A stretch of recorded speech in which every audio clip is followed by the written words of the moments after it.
Christina, Marketing Executive at Commusoft. Here, we're all about educating and empowering field service businesses to create remarkable customer experiences. How do we do this? Well, we like to highlight a series of forward-thinking leaders in the industry and get them to dish out their best tips, all supported by the best of evidence, their continued success. Today, we have Shannon Tymosko with us, and I will let her introduce herself. Thank you so much for having me, Christina. Like you said, Shannon Tymosko. I am a second-year electrical apprentice here in Canada, Ontario more specifically, and I am also a Kick-Ass ambassador, which is just a skilled trades advocate. I just, get to talk about my job. Excellent. And how did you enter the field service industry? If you could give us a little bit about your story, that would be great. Actually, electrical is not my first career choice. I originally did the whole go to school, follow the traditional path of going to college or university. So I did pick originally accounting. I spent a year in accounting, sometimes it's just not for you. It wasn't for me. And I switched to a child and youth work diploma. I was a 3-year diploma. I finished the program and graduated. And from there, I proceeded to work sometime in the field of child and youth work. I worked at a shelter for homeless youth. I worked at the school board for a period of time working with children. Again, it was sadly, it just wasn't something that allowed me to thrive on. It just allowed me to survive, one of those paycheck to paycheck jobs. And one of the things that I did while I was in college is, I had another job. It's one of those jobs that keeps you afloat during school. And it was at a payday loan company. I'm not sure if you guys have them there in London, but they're short-term loans. And I proceeded to work there over the next decade. It sadly eventually outpaid my child and youth work job, not by a lot, but by enough that, I switched from child and youth work to a permanent position working in payday loans, where I progressed through management and to a head office training job. Sadly, again, it just, in the GTA here in Toronto, it's really hard to survive on your own. And at the time I was making $40,000 Canadian, after a decade of working in an industry and, surviving on my own here in the GTA. It's really hard. And I just found myself going into debt. And I needed a job that allowed me to thrive, not just survive. And so I started looking at different kind of avenues other than, the ones that I'd been down. And at the same time, my best friend Matt purchased a home and he wanted to do some renovations, something neither of us had any experience before. We would be considered green, the green people. We know nothing.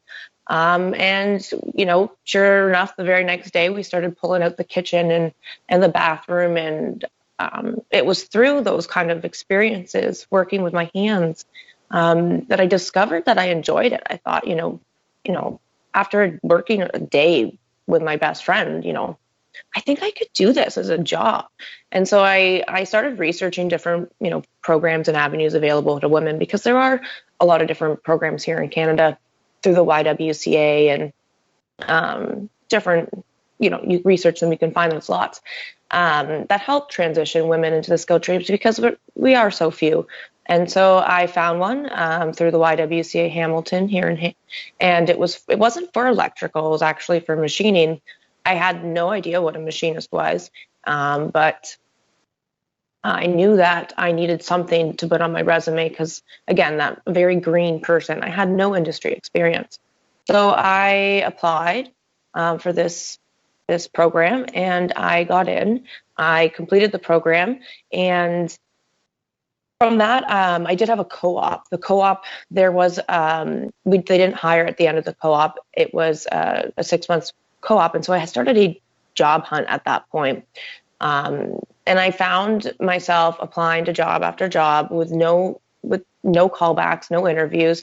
And I found it very frustrating. And you and I have talked before about the different challenges that women have. And I think we'll talk about them a little bit further. But I definitely thought at this time, gender definitely was a reason for me not, being successful in finding a job. And at that time, there was the YWCA came out with a new program, and it was for electrical. And so I thought, I'm sitting at home applying for jobs. I might as well be doing something more productive. And electrical is something that I was really drawn to, just because it's one of those things that you cannot take my job and kind of ship it to another country. Like, I need to be here to build, to do maintenance. Where machining, that's something where, slowly I think we can be replaced with computers and different machines, making that job a little bit, harder, and that career a little bit harder to get into. So I thought electrical was going to open some extra doors for me, and I thought, I'm applying for that program, and I did. And so that is how I came to get into electrical and kind of start my journey in the skilled trades. Yeah, like and many. Here we are today, exactly. And just for our audience, both in the US, I'm gonna leave a couple of links down below in the description box where you can find some of these associations that try to support women, whether they're trying to reskill in the trade specifically or reskill in general. I think, like you said, Shannon, they're usually such a great support because they bring together the information that you need, and they also make it look more possible, right? Seeing other people who've done it, who probably didn't even think about it when they were in high school and if they went to college, they probably were in trades as a possibility. But like you said, as you grow older, maybe you're not working in the job that you've always wanted. And I think this is irrespective of gender. I think a lot of people find themselves especially, I imagine perhaps when you were working with children, you had a lot of self-satisfaction in doing something that perhaps felt like you were contributing to other people's lifestyles. But then again, finding yourself in an industry that wasn't maybe reflecting your work ethics. And like you said, mental health is super important. And we're going to touch upon that a little bit later. And I know you're very passionate about it. And the feeling that you're in control of your life plays a big role. And usually people who go into the field service industry, whether they decide to start their own business or they want to work for someone else or they want to be a single contractor, that's always the feeling of control is something we often hear about. And as you mentioned, you said, obviously, you're not the average electrician apprentice. You mentioned the percentage to me that you're one amongst 2% of the population or something like that. What are the challenges? What have you faced in the industry as a young apprentice, a young person, and as a woman? How did you overcome these challenges? I think the starting biggest challenge was the hiring process. Like I said, with that machining job, I found, I would hand out resume after resume and I would just not hear anything back. And my previous, career working in business, I understand the struggles of a small business. And typically when you're working as a machinist or, in a machine shop, these are smaller businesses. These are normally places that typically have maybe 5, 10 employees. Do you think any of those 5 to 10 employees are probably women? Highly unlikely. And so when Shannon's resume comes across their desk, they're like, oh, that's great. She's quite qualified, but this woman's going to cost me a bathroom. You know what I mean? So, immediately as a woman, I'm faced with, in the hiring process, some of the challenges that small businesses will encounter having to take on women, and not having to, but, wanting to take on can they afford that actual cost, to accommodate the woman? Because there is, some things that would need to change. So just in hiring and not just as a woman, but I find the biggest question that I get is, how do I find a sponsorship? How do I find, and I'm not sure the process there in the UK on the apprenticeship process, but here in Canada, you need to find an employer that's willing to sponsor you. And then that sponsorship is normally, you would hope for about a 5-year commitment, because you need 9,000 hours to progress to become a qualified journeyman here in Canada. So, finding that employer to hire you is so important, but it's the hardest part in the process because the employer doesn't want those green people. They don't want to teach somebody what a screwdriver is. They don't want to teach them what, a coupling is. These are some of the struggles I think a lot of young people are having trying to get into the industry, somebody like myself as well. So that was one of the struggles as a young apprentice. Another thing that I struggle with is culture. I think, I come from a culture or like a business culture, especially with the child and youth work of positive mental health and the support of, you're really nurturing people's development and growth. You want to see success. And that's not necessarily the culture that I see a lot in the construction world. And I get it. I think I've talked to you about this before about, the nature of my business is I'm working on a project. That project, I'm working for a contractor. When that project's over, when my hotel's over, I'm going to no longer work for that contractor. Why would these businesses ever invest in their employees and in creating a good culture when they're only with you for 3 months? When we talk about the idea of mental health, and as you've mentioned, sometimes some contractors are very much short term. Like I know we published the Let's Talk series for our United States audience as well as Canada. We do have some people watching us from the UK, and like you said, some of the apprenticeship programs are quite different depending on where you come from. But the general feeling, and this isn't just in the construction industry, I would say it's more just the general service industry, is that employers are really apprehensive about short-term employees. Even if they hire them with the idea that they're going to be there long-term, there's always this little fear in a lot of people that, oh, I'm paying so much money to educate this person, to take them to courses, to get them qualifications, and what if then they go to the competition?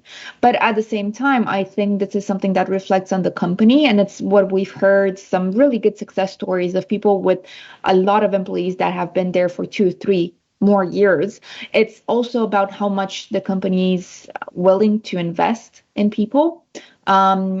If people want loyalty from their employees, they obviously have to give a little bit of loyalty back and show that, like you said, sometimes it takes a bit of investment to get a different type of employee. Whether you, as you mentioned, it's in women and you need a place for them to change into their work clothes, you need a place, a bathroom for them, you need different facilities, or you need contract changes, to accommodate perhaps more flexible work. Although from this point of view, the field service industry is more flexible than, as you know, perhaps office work is. But also you've mentioned it's what do you think, what do you wish managers would know or field service business owners would know when they're trying to hire new employees and specifically younger employees? What would you like them to know? Or if you were the one hiring? It's funny, you were talking and it kind of made me think about sometimes, it sparks things. And, I thought about my stepdad. My stepdad was somebody who started, do you guys still have Marks and Spencers? Yes, we do. We do in London. In Canada, we don't have it anymore, but my stepdad started as a bag boy for Marks and Spencers, and he progressed his way to VP here in Canada right before they shut down. And who can do that these days? Think about a person who can say, I worked for an employer for 30, 40 years. It's rare these days. And is it because businesses don't last that long? I think businesses are still around for 30, 40 years. Is it because we choose to move on, or do they choose to move on? I don't know the answer to that. But it's interesting that people these days, will have so many different jobs. And I think as the millennials, like younger people, I start hearing about how they have 10, 20, 30 different jobs throughout their career. And how do you find a company to get loyalty and to commit to when is it the nature of the business or is it the nature of the company? I don't know. So anyways, it's an you made me kind of think about that. But what would I like managers to know more specifically? For me, where I've been really successful is when I've had really good leaders. Leaders are so important. And I think when we're looking at developing people of tomorrow, it's not about hiring the right person. It's about already having the right people in position, ready to groom that next generation. And so often I find people in maybe construction aren't necessarily given the job because they're qualified as a leader, but because of maybe their knowledge. you can be really smart, but you can be a terrible leader. You know what I mean? You can be that kind of person who thinks it's tough love. So managers and employers, and when you're looking for people, I think it's so important that we're looking for leaders, because you can train most things. You can train a person how to use a screwdriver. You can train a person what things are. And yes, it will take some time, but you can't train those like basic, characteristics, somebody who's eager to learn and takes direction well and punctual, all those kind of things, you can't train that. So in a leader, sometimes you can't train a born leader. So you can always teach skills, but you cannot teach personality. That's definitely something that a lot of people, perhaps they're getting more comfortable with the idea. Like you said, it's not just about the experience. Some people can be exceptional at what they do, but they're not great people. They're not a people person, so they don't interact with others in an ideal manner. But it's an interesting dynamic, especially in the field service industry, where experience is respected and for good reason. But at the same time, it's also another big challenge that the industry is facing is the fact that the median employee age is just going higher and higher. There aren't really that many new people replacing these exceptionally experienced individuals, and they don't really have anyone to whom they can transmit the knowledge. So they pass on so they miss out on this chance, to teach someone, to be a mentor. How do you think the industry could attract more young people and millennials specifically? Because I think this is also millennials are very much oriented towards the white collar jobs. And sometimes they simply pass on. Do you think it's a cultural change that we need? Do you think it's something within the industry that they can do to change, to simply attract younger and new people? I definitely think education is so important.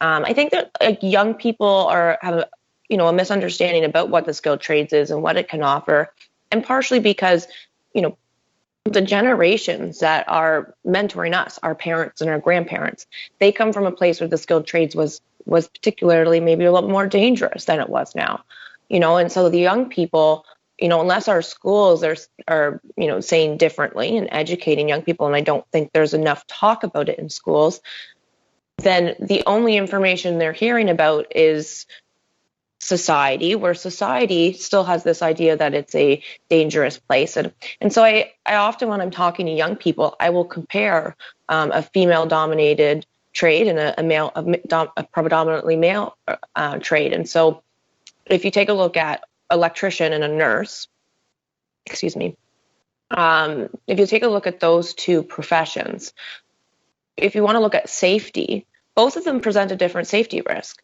The nurse, talk about the nurse right now, they're in COVID. They're every day going to work, and they, to me, are in an unsafe situation. Whereas a construction worker, there are so many things put in place to ensure that I go home safe at night. How high when I go up on a ladder, then I have to be tied off after a certain height. There's so many different things put in place to ensure my safety. People think being in a skilled trades is a dirty job. Well, I come home covered in drywall dust, where a nurse might be coming home right now covered in COVID, along with, their different bodily fluids. That is to me a dirty job, and so I think if our young people, were educated to talk about what the job really looked like today, and what the job looks like today is I get to use really cool tools because, with technology, we have all these advanced things to make our life easier on the job, and I get to look at something and go, look, I built that. Like the sense of pride that you get when you can say, I finished this project is not something that, I've never felt that anywhere else. And so young people just, I think, need to be educated. And then I think it is on our contractors on the other end. How do you attract people? Well, there are people attracted to the trade like me. And it took me some time to find a job, So I think our contractors need to be a little bit more open to taking on the new people. When you look for job postings here in Canada, often they're looking for people who are third or fourth, fifth year apprentices. Well, what about those first and second year apprentices? Or the person who's nothing? how do they get into the trades? And so contractors need to be more willing to take on that person.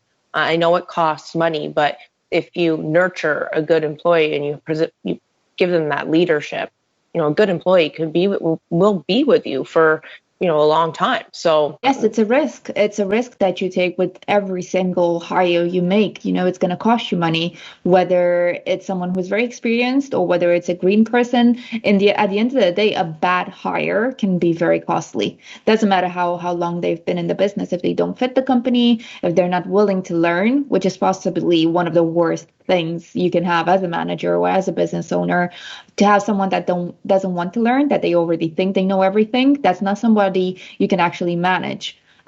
So it's a trade-off. And this easily leads me into my next question, which is about retainment. And as you've mentioned, a lot of people are apprehensive about hiring new people, green people, because they think they're going to leave after a year or two, and then that's a waste of money. They go to the competition, they take the knowledge with them. But at the same time, what would make you stay with a company for a lengthier period of time? I know your job at the moment and your career at the moment is a bit more based on short-term contracts, but in an ideal situation, what would a good company do for you that would make you stay with them? Because we see a lot of statistics, but it's always so much easier if you hear it from people directly, and to give other companies a better idea of something they might have to look at, because it's easier for them to think, oh, that's just going to be way too expensive for me. And more often than not, it's not really a question about money. It's more a question about culture and the willingness of the company to make you feel like they're going to stand behind you through thick and thin. But it's a give and take situation. So what would make you stick with the company? I don't think people often stick around for the company. I think people stick around for the people. Obviously people represent the company, right? And so it goes back to the leaders. Do they care about you? When I was a manager, the way that, my kind of mentors mentored me were, you want your employees to want to work for you for free. You know what I mean? If you really, that's what you want to get to a point where you're like, Bob, I'm desperate. I need you for an hour tonight. I can't pay you. Do you know what? I just can't. And they want to do it for you, not for the company. And so I think it goes back to leadership and culture. It's just a name at the end of the day. It is people who represent that name. And if you spend so much more time at work than you do at home, and if you're miserable and you don't feel like your employer, talking, saying one thing and doing the other thing, but if you don't feel that they care about you, then you're not going to keep that employee. And so it really trickles down from the top. It's great leadership creates more great leadership, and it all goes all the way down. That culture is so important. Definitely. And it's also how open a company is. So from where we are sitting, talking to a lot of field service business owners, what we hear back from a lot of our clients, when we ask them, how did you retain good employees? How do you deal with a situation where perhaps somebody isn't as productive as you expected them to be? And it's also definitely the tools that they put in their employees' hands. So whether it's, safe tools, whether it's, like you said, once you go up a certain height, you need to be strapped in. Somebody needs to take care of you. You need to trust the person that's working with you. Exactly, that they are ready to take on the responsibility of working with other people. And it's definitely the kind of camaraderie that you want to see when people's safety is involved. At the same time, it's also how easy managers make it for employees, whether it's good software, little admin. I'm sure nobody who likes to work on the field likes to sit around and fill in papers. I don't think that's a favorite activity, but at the same time, like you said, this trickles down from the top. One question I have for you, and it might be something that maybe you don't have firsthand knowledge, but I was curious and to see your opinion. We do have a lot of clients that work in more rural areas of North America. And everyone says hiring is the biggest challenge. Because obviously, at least in cities, in the greater Ontario area, or in like big cities, they have more people that they can tap. There's a bigger resource. Maybe there's more colleges for people to learn the trades, or associations like the one you mentioned that got you into the trades. Would you have any recommendation? How could they attract more skilled people? It's a great question because we do have, some big places out there like Bruce Power Plant and these different places that are very rural. So how do you attract those people to those areas to want to take those jobs? And I'm not completely familiar because I do work quite local, but I do know that some of these places do offer things like housing allowances and different things. It makes it a little bit easier because chances are you're going to have to relocate. You're not you're not located in a city that's got all the skilled trades workers. People have to come from afar, and and often the people that you want for these positions are the ones that are want the positions, I should say, are people that are young and don't have families. Once you start having families, you don't, you're not really looking to travel so far and things like that. And so we really do, it might be something to look at is trying to, again, looking at younger people, maybe willing to take on and training people from the bottom. I think it's sometimes better to get them when they have zero basic skills. You get to groom them into the kind of person and the employee that you want. So again, go back to taking on those new hires and not being afraid to groom them and nurture them. Yes, and it's perhaps also a matter of marketing the job right.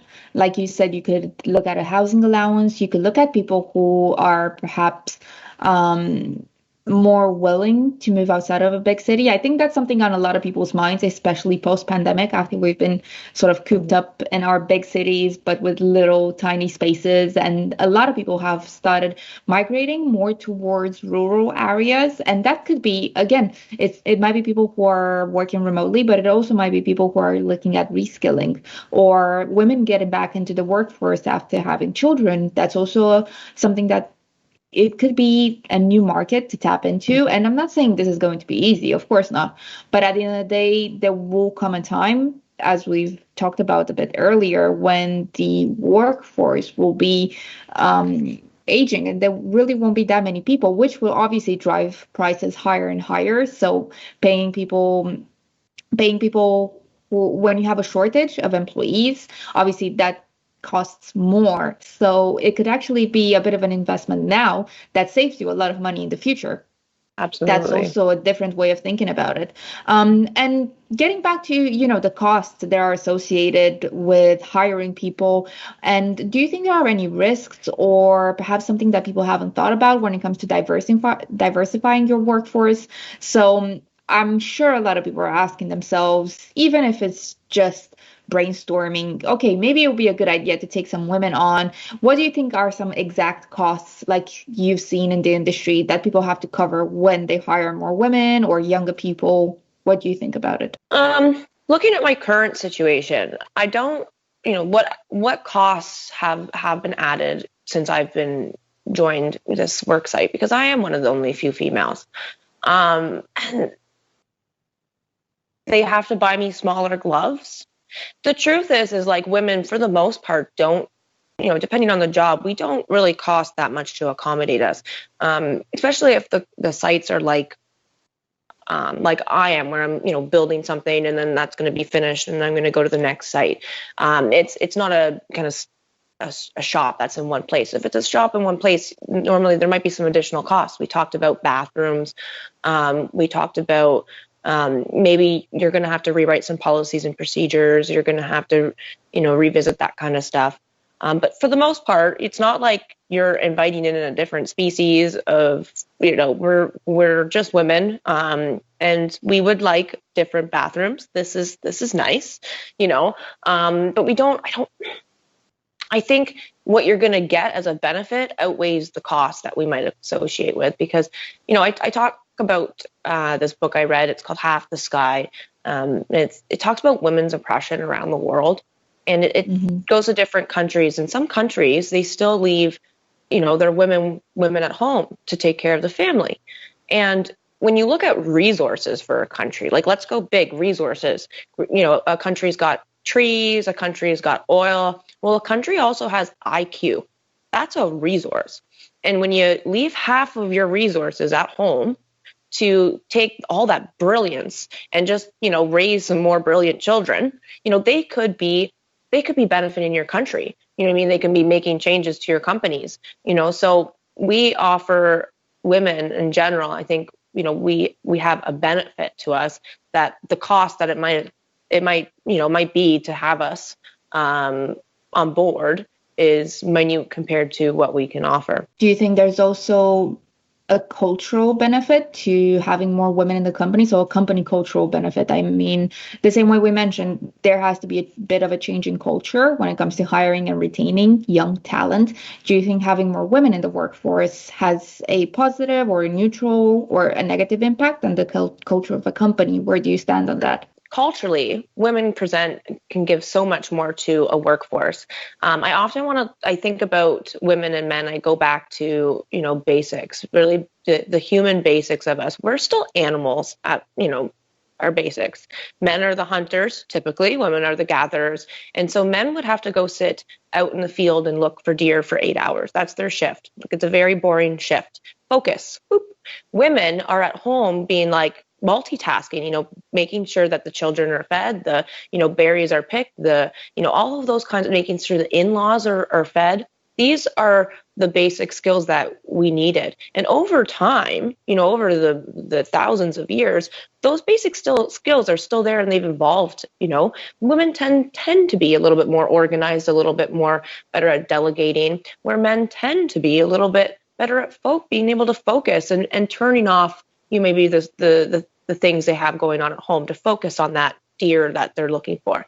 And so those basic skills together, we're stronger. Together we will make a better workforce. And women, because we are more nurturing and we have that again, just over evolution, we tend to be more nurturing and we present a more softer side. And so when we talk about culture on a workplace and we talk about maybe mental health, how do we make a change and things? Well, getting just more women in there, changes the energy a little bit because, often it's funny on a construction site, you don't really see many men running to other men to show them their new baby. Oh, baby. But let me tell you, when, Shannon walks by, I haven't seen you in a while. It's like they haven't been able to show off their new baby and they know I'm going to be interested. So, we just present a different, energy. And it will eventually change the culture when there's more than one, Mm-hmm. Exactly. And I think there's positive influence both parties can bring to the table. You have perhaps more emotional intelligence. You bring more women, you have people getting along better. I think this is also something when you see more women in management that they help instill a sense of transparency when it comes to the business. It's a bit better at communicating. When somebody is unhappy, it's better to communicate rather than repress the feeling, which I think is more of a masculine energy. But at the same time, having the masculine influence when you're a woman in a team, you become a bit more assertive, you learn to be a bit more confident when you make your case, which I think that's a very positive influence that men would have on women. And it's just learning from each other and having balance. I don't think it's about dominating from any party isn't dominating the other. It's just learning from each other, and having more diversity of thought can definitely bring more innovative solutions to some challenges that maybe people haven't even thought about. So as a final question, where do you think all this is going? Like, do you think we're heading onwards and upwards in the industry? Do you see any new opportunities or challenges for people thinking to enter now? What would be your 3 key actionable tips when it comes to hiring and retaining diverse talent?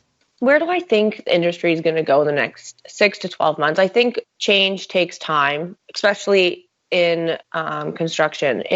They're so slow to change. Just trying to get to change the mentality amongst just men is slow. So add some women in there. So I think you're not going to see much in the next 6 to 12 months, especially with COVID here in Canada, my God, we're still on lockdown. I'm hoping, do you know what? Perhaps after, this lockdown, I think there's going to be a lot of businesses that have been kind of on hold. It's going to be a big push, and perhaps there's a lot of women that have lost their jobs over the COVID period of time. Maybe this is a great time for women to make that transition. Finding good people. I go back to leadership.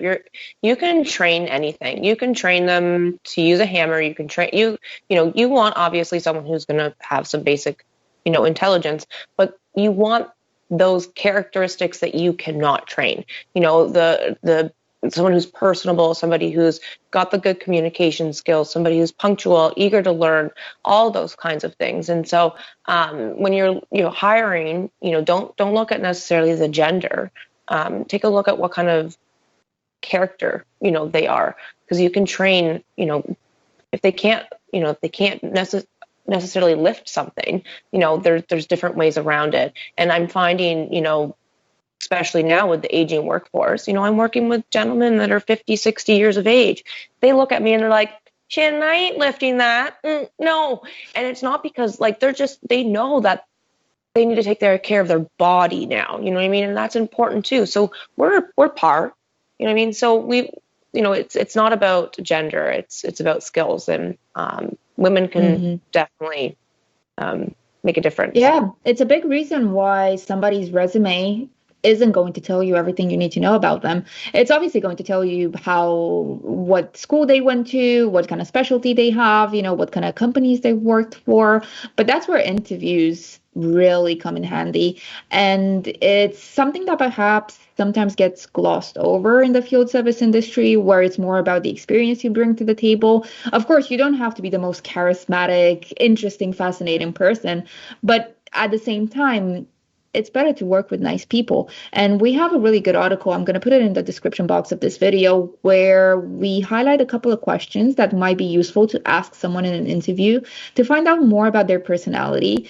And something that's really important is their work ethic. Because again, you could have the most exceptionally talented, experienced person, but if it's someone who is chronically late every single day, or who isn't responsible, or who leaves a messy work site, all the experience in the world is not going to make up for the experience that you offer your own customer or the people that work with you. Like you said, it's so important to work with nice people, and people you can trust. You can trust with your own safety. You can trust them to do a good job, to take care of you. That's definitely a lot of things that go into this subject. But like we said, there's never one good final answer to anything. It's always a matter of trialing and making errors, but always, failing forward. That's super important. So even if something went wrong with a hire and you're like, oh, I'm never going to hire an apprentice ever again, there's always going to be bad experiences regardless of who you hired or what kind of strategy you implemented. But at the end of the day, that's just business. It can't always be perfect and rainbows and sunshines. So is there anything you'd like to add for our audience? Is there any final words you have? I would love to hear them, Shannon. I really think education is so powerful, and it really empowers people in general. And so, if you have little people in your life, I think, through this, one, we need to mentor our young people to have those skills. We talk about them, but to be punctual and to, come join, Auntie or whoever it might be, get them involved in the process, because it starts with you. It starts with, your core, when I say you people, whoever, it starts with you. So, teach those young people of tomorrow those important skills, and then also, schools and all that kind of stuff, educate, your students about all the different options, and perhaps starting to beat down those different kind of barriers or misunderstandings about the trades.